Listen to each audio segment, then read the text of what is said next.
Fixing credit is like losing weight. If you don't change your habits, you'll be right back to where you started. Hi everybody, welcome back to my channel.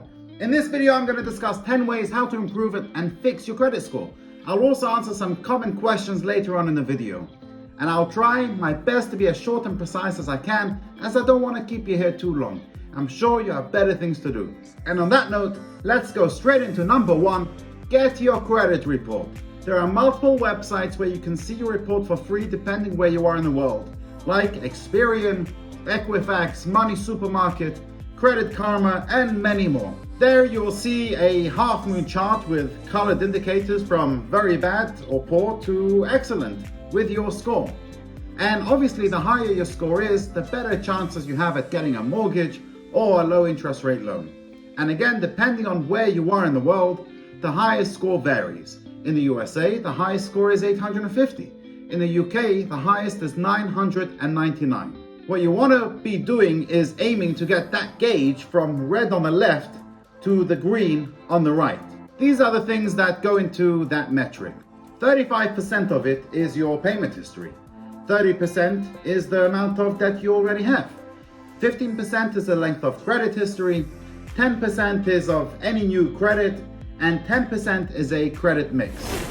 Most, if not all of these, are self-explanatory. Payment history deals with how well you pay off your credit. The amount of debt deals with how much you owe. The length of credit history is how much time you've spent building credit. New credit considers how many new lines of credit you've built and what point and time you built them. And credit mix deals with a variety of credit you owe. For example, car loans, credit cards, home mortgages, and more. If you haven't yet done so, subscribe to my channel. I post videos weekly of businesses you can start with little or no money. And make sure to press the bell icon so that you get notified straight away when I post a new video of a business idea that may be right for you. Now, number 2 is analyze and monitor your report. You see, on my credit card statement, there was an extra $660 charge written in tiny fonts. As usual, the devil is in the details. Anyway, the report will give you a credit score with a chart from poor to excellent. It will also have all your information, your credit cards and loans, and your current and previous addresses. Make sure to check them over and that all your details are correct on all the credit report websites. If you do find mistakes, it's important you challenge them. Agencies are legally obligated to try and resolve mistakes. Why does a good credit score matter? When applying for financial products, a higher credit score can literally save you hundreds, even thousands of dollars in interest charges. Whether you're taking out a mortgage, a car loan, or a personal loan, a good or excellent credit score means you'll be offered lower interest rates than someone with poor or fair credit. Number 3, register to vote. Your credit score reflects your chances of getting approved by lenders. When you register to vote, your electoral details are recorded on your report. This data helps lenders confirm your name and address, so your score will increase as a result. Number 4, pay your bills on time. Your payment history accounts for 35% of your score. Making paying on time every time is the most important thing you can do to build a good credit score. You should focus on paying overdue balances on your accounts. Until a payment is 30 days past due, it isn't considered late by the credit bureaus. Just remembered another one. Credit cards are like strippers, there isn't much on it. Anyway, however, once a payment is beyond 30 days past due, creditors and lenders can report your account to the credit agencies, which can ultimately impact your score and creditworthiness for up to 7 years. Typically, the longer your payment is overdue, the worse it is for your credit. Number 5, lower credit utilization. You'll also want to consider your credit utilization ratio, meaning how much of your credit is being used versus how much is being used. So if you have a $10,000 limit and you've used $9,000, you take 10,000 divided by 9,000 multiplied by 100, and that gives you 90%. And that doesn't matter how much credit you have. So if you have only $100 credit and you use $90, that's still going to be 90% used. Experts often recommend aiming for a credit utilization threshold of 10% or less. Although having a ratio of up to 30% usually doesn't impact your credit score much, if at all. Once your ratio is above 30%, it may begin to negatively impact your credit score.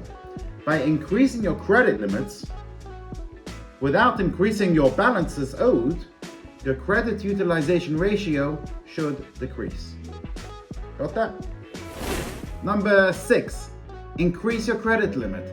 Credit card companies give each borrower a credit limit denoting the maximum amount that can be spent. Depending on the credit card and your credit worthiness, your credit limit might be a few hundred or a few $1,000s. If you ask your creditor to increase your credit limit, and they grant it, it could improve your credit score by affecting your credit utilization ratio. Remember, we spoke about that before. Number 7, avoid hard searches. If you're focused on increasing your score, you may want to delay applying for a new credit card in the meantime. A hard search happens when a lender checks your credit to evaluate you for a financial product. Too many hard inquiries in a short period of time, such as a few months, can make you seem riskier to creditors and negatively impact your score. That's because lenders could consider you a greater credit risk if you're attempting to borrow money from many different sources. Applications for new credit account for 10% of your score. So you want to make sure to wait a while before you're getting a new credit card. You don't want to be getting new credit too often. This is because when you apply for new credit, there will be a hard ding on your credit report as they will perform a hard search on your credit to see if you're qualified. So if you have a bunch of inquiries at the same time, each one will affect your credit score and slowly bring your overall score down.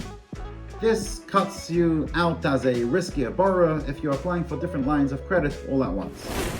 Soft inquiries don't affect your credit. They occur when you check your own credit score or when a lender or credit card issuer checks your credit to pre-approve you for a product. Number 8, monitor links. Why didn't the guy call the police when his credit card was stolen? Because the thief spent less than his wife. Okay, anyway, it's always good to monitor your report and see if you have any shared accounts. This can be an ex-spouse, an old flatmate, etc. If this is the case, you can file a notice of disassociation to have that person removed from your account. Number 9, use a credit card. Getting a job is like getting a credit card. You need one to get one. Anyway, I know it sounds like a cliche, but if you use your card and pay it back in full every month, this will prove you are responsible and can pay back your credit. This does not and should not be large purchases. Something small and simple like using your card to pay for a fuel fill-up once a month or a small shop. Paying that in full before it's due will take your credit a long way. Number 10, improve credit history by leaving old accounts open. Remember, the length of your credit history matters. In general, accounts that have been open longer with a good payment history are better for your credit score. Keep that in mind when deciding which accounts remain open and which ones you should close. The average amount of time all of your accounts have been open is considered your overall credit age. The older your credit age, the higher your credit score can be.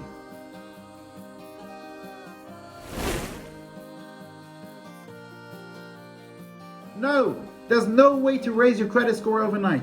And any credit repair company that offers fast solutions is likely trying to pull the wool over your eyes.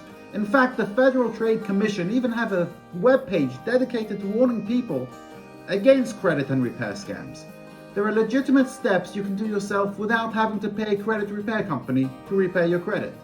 These steps include reviewing your credit reports for errors, paying down debt, and getting a credit card that reports on-time payment activity to the credit bureaus. In other words, taking steps to fix your credit on your own is likely to be safer and cheaper than looking into a credit repair company.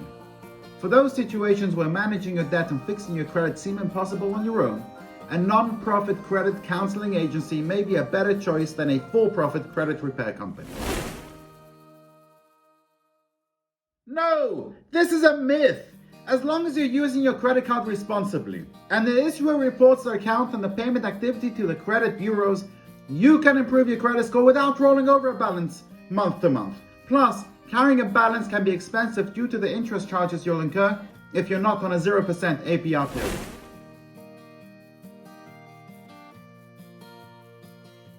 This depends on the scoring module a lender relies on when checking your score.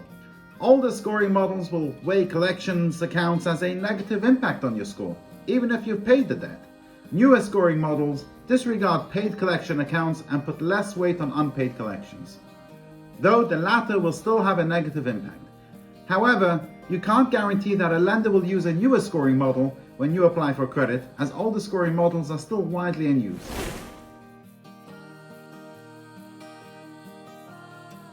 One of the fastest ways is to reduce your credit utilization ratio. We discussed this earlier.